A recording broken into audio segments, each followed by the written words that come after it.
Kannur corporation mayor സ്ഥാനത്തേക്ക് CPIM മത്സരിക്കുമെന്ന് കോടിയേരി ബാലകൃഷ്ണൻ. തെരഞ്ഞെടുപ്പിൽ സഖ്യമില്ലാത്തവരുമായി ഒരു സഖ്യത്തിനുമില്ലെന്നും BJP ലീഗ് കക്ഷികളുമായി സഖ്യമില്ലെന്നും കോടിയേരി ബാലകൃഷ്ണൻ വ്യക്തമാക്കി. ബീഹാർ തെരഞ്ഞെടുപ്പ് ഫലം RSSനേറ്റ കനത്ത തിരിച്ചടിയെന്നും കോടിയേരി ബാലകൃഷ്ണൻ കൂട്ടിച്ചേർത്തു. കണ്ണൂരിൽ മേയർ സ്ഥാനത്തേക്ക് ഇടതുപക്ഷ മുന്നണി മത്സരിക്കും.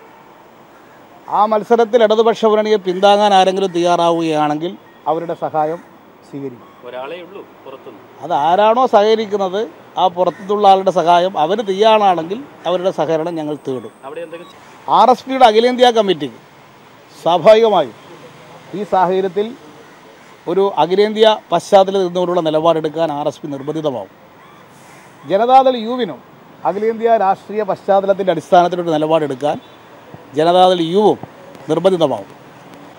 2004 UDFന് തിരിച്ചടിയേറ്റപ്പോൾ AK ആന്റണി രാജിവെപ്പിക്കാൻ വേണ്ടി മുൻകൈ എടുത്തത് ഉമ്മൻചാണ്ടിയായിരുന്നു.